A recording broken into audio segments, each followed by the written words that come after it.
දීර්ඝ කාලයක් අනුගමනය කළ நீண்ட காலமாக பின்பற்றப்பட்ட பொருளாதார மற்றும் அரசியல் கொள்கைகள் காரணமாக அழிவின் அடிமட்டத்திற்கு தள்ளப்பட்டிருந்த நாடே இது. இன்று ஓரளவு டொலர் உள்ளது. எரிவாயுவிற்கு தட்டுப்பாடு இல்லை, எரிபொருளுக்கு தட்டுப்பாடு இல்லை. ஆனால் பொருளாதாரம் முழுமையாக குணமடையவில்லை. அவ்வாறு சீரழிக்கப்பட்ட நாட்டை 2 மாதங்களில் கட்டியெழுப்ப முடியுமா? 2 மாதங்களில் கட்டியெழுப்ப முடியாது. நாம் பிரயத்தனங்களை மேற்கொண்டு முயற்சித்து மீண்டும் நாட்டை கட்டியெழுப்ப வேண்டும். நான் ஒரு வாக்குறுதியை வழங்குகின்றேன். 2 வருடங்களுக்கு முன்னதாக நாம் துன்பப்பட்டோம் அல்லவா? மீண்டும் எமது நாட்டில் எமது பிள்ளைகளுக்கு ஒருபோதும் அத்தகைய நிலைமை ஏற்படாதவாறு இந்த நாட்டை நாம் உருவாக்குவோம். மீண்டும் ஒருபோதும் அத்தகைய நிலைமை ஏற்படுவதற்கு இடமளிக்கப் போவதில்லை. நாம் இன்று முதல் பல வருடங்களுக்கு பின்னர் தனிப்பட்ட பயன்பாட்டிற்கான வாகனங்களை இறக்குமதி செய்ய அனுமதி வழங்கினோம். இது மிகவும் கவனமாக கையாளப்பட வேண்டிய விடயமாகும். காரணம், எமக்கு அதிக அளவிலான டொலர் இல்லை. நாம் 5 வருடங்களாக வாகனங்கள் இறக்குமதி செய்யவில்லை. காத்திருக்கும் அனைவரும் வாகனங்களை இறக்குமதி செய்தால் என்ன நடக்கும்? அதிகளவிலான டொலர் கையிருப்பில் இருந்து குறைய ஆரம்பிக்கும். வாகனங்களை இறக்குமதி செய்ய எதிர்பார்க்கும் அனைவரும் பிப்ரவரி மாதத்திலேயே அதனை இறக்குமதி செய்தால் என்ன நடக்கும்? இந்த மாதத்திலேயே டொலருக்கான கேள்வி அதிகரிக்கும். ஆனால் வாகனங்களை இறக்குமதி செய்ய வேண்டும். அதற்கான வாய்ப்புகளை கவனமாக ஏற்படுத்த வேண்டும். ஆகவே நாம் மிகவும் கவனமாக தளர்த்தியுள்ளோம். சிலவற்றுக்கு நாம் வரியை ஓரளவு அதிகரித்துள்ளோம். எப்படியும் வாகனங்களின் விலை அதிகரிக்கும். டாலர் 180 ரூபாவாக இருக்கும் போது இறக்குமதி செய்யப்பட்ட வாகனங்களே தற்போது சந்தையில் இருக்கின்றன. டாலர் 300 ரூபாவாக அதிகரித்தால் என்ன நடக்கும்?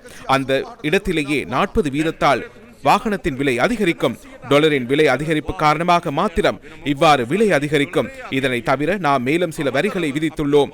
ஒரே தடவையில் வாகனம் இறக்குமதி செய்தால் மீண்டும் நெருக்கடி உருவாகும். வேண்டுமென்றால் இன்னும் ஒரு வருடத்திற்கு நாம் இறக்குமதி செய்யாமல் இருந்திருக்கலாம். ஆனால் படிப்படியாக தளர்த்த வேண்டும் என நாம் நினைத்தோம். ஆரம்பத்தில் விலை அதிகரிக்கும், ஆனால் சில காலம் செல்லும் போது விலைகளை குறைக்கும் எண்ணமும் எமக்கு உள்ளது. அரசாங்கத்துக்குள்ள சர்வதேச ஆதரவு தொடர்பாகவும் ஜனாதிபதி இதன்போது கருத்து தெரிவித்தார். இந்த மாத நடுப்பகுதியில் நாம் மத்திய கிழக்கு நாடுகளுக்கு செல்ல உள்ளோம். அந்த நாடுகளுடன் எண்ணெய் தொடர்பில் இணக்கப்பாட்டிற்கு வருவதற்கு பேச்சுவார்த்தை நடத்த உள்ளோம். இன்று உலகில் அனைத்து நாடுகளும் அனைத்து சர்வதேச அமைப்புகளும் எமது அரசாங்கம் தொடர்பில் தெளிவான நிலைப்பாட்டில் உள்ளன. நாளை நாம் ஜப்பான் பிரதி அமைச்சர் ஒருவருடன் உடன்படிக்கை கைச்சாத்திட உள்ளோம். ஆசிய அபிவிருத்தி வங்கியுடன் நாம் விரிவான பேச்சுவார்த்தைகளை முன்னெடுத்து வருகின்றோம்.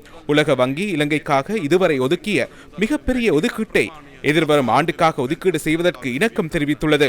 நாம் ஏற்கனவே உருவாக்கப்பட்ட சிக்கல்களை நிவர்த்தி செய்வதற்கே அதிக அளவிலான நேரத்தை செலவிட்டுள்ளோம். புதிய விடயங்களை ஆரம்பிக்க கூட நேரமில்லை.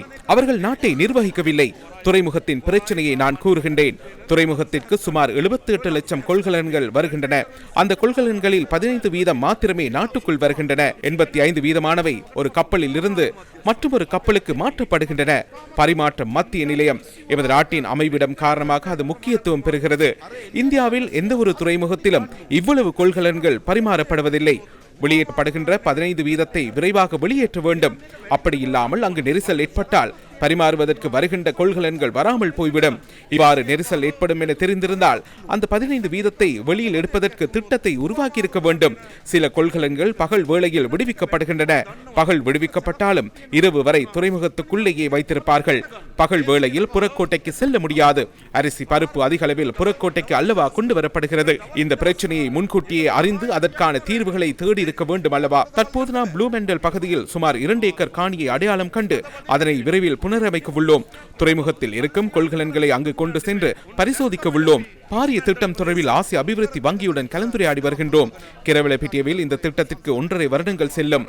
பாரிய கொள்கலன் முனையம் ஒன்றை உருவாக்குவோம். கொழும்பு துறைமுகத்தில் இருந்து கொள்கலன்களை கிரவலப்பிட்டியவிற்கு கொண்டு செல்வோம். அங்கு பரிசோதித்து விடுவிப்போம். அரசாங்கம் என்றால் இவ்வாறு திட்டமிட வேண்டும். 2030 ஆண்டளவில் 110 லட்சம் கொள்கலன்களை கொண்டு வருவதற்கு நாம் திட்டமிட்டுள்ளோம். இந்த மார்ச் மாதம் மேற்கு முனையம் திறக்கப்பட உள்ளது. ஜூலை மாதம் கிழக்கு முனையம் திறக்கப்பட உள்ளது. அப்படி ஆகும் போது மேலும் அதிகளவிலான கப்பல்கள் வரும். கொள்கலன்களின் எண்ணிக்கை அதிகரிக்கும். எமது தலைவர்களிடம் நோக்கி இருக்கவில்லை. இவ்வாறு கொள்கலன்கள் அதிகரிக்கும் என அறிந்து திட்டங்களை வகுக்க முடியாமல் போனதல்லவா? கடவுச்சீட்டு பிரச்சனையும் அவ்வாறே பிரச்சனையை உருவாக்கி வைத்து விட்டு சென்றனர். அந்த பிரச்சனையை முழுமையாக தீர்ப்பதற்கு எதிர்பார்க்கின்றோம். ஓய்வு பெற்றவர்களையும் இணைத்துக் கொண்டு இரவு முழுவதும் கடவுச்சீட்டு அலுவலகத்தை திறந்து விரைவில் நாம் இந்த பிரச்சனையை தீர்ப்போம். அரசாங்கத்தின் செலவுகளை குறைக்கும் போது முன்வைக்கப்படுகின்ற குற்றச்சாட்டுகள் தொடர்பிலும் ஜனாதிபதி கருத்து தெரிவித்தார். මගේ වැය ශීර්ෂ 50 எனது ஒதுக்கீடு இந்த வருடம் 50% குறைக்கப்பட்டுள்ளது. அவர்கள் செலவு செய்த தொகையில் சரி பாதியாகும். அதையும் இந்த வருடம் மிகுதிப்படுத்துவேன். முன்னாள் ஜனாதிபதிகளையும் அர்ப்பணிப்பு செய்யுமாறே கூறுகின்றோம்.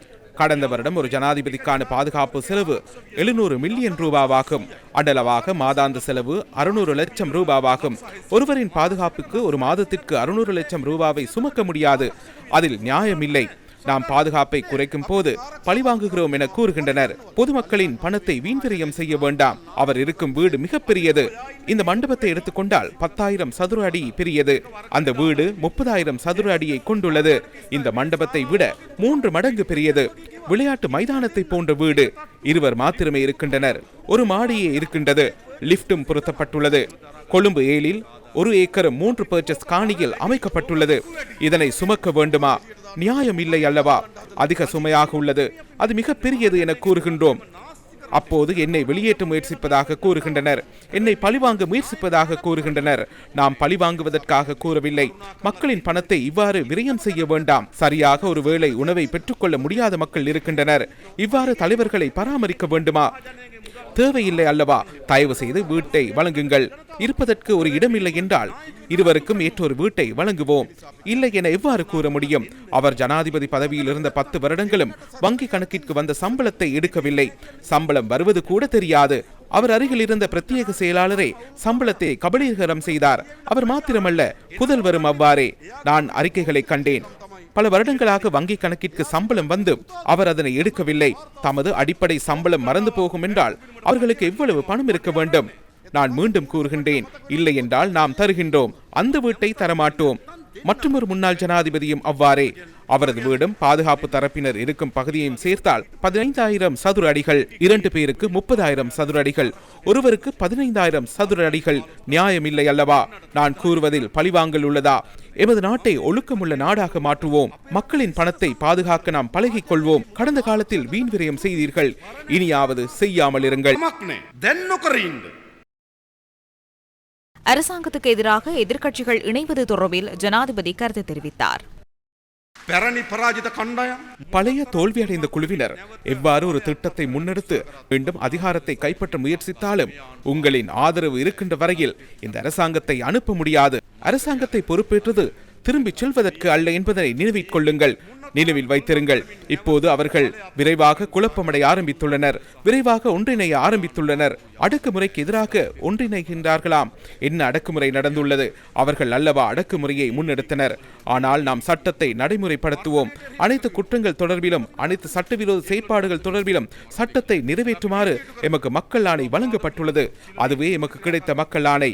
அதனை நாம் செய்வோம். அதனை அவர்கள் பழிவாங்குதல் என விளங்கிக் கொள்வதாக இருந்தால் விளங்கிக் கொள்ளட்டும். அது பழிவாங்குதல் அல்ல, அது நியாயத்தை நிலைநாட்டுவதாகும்.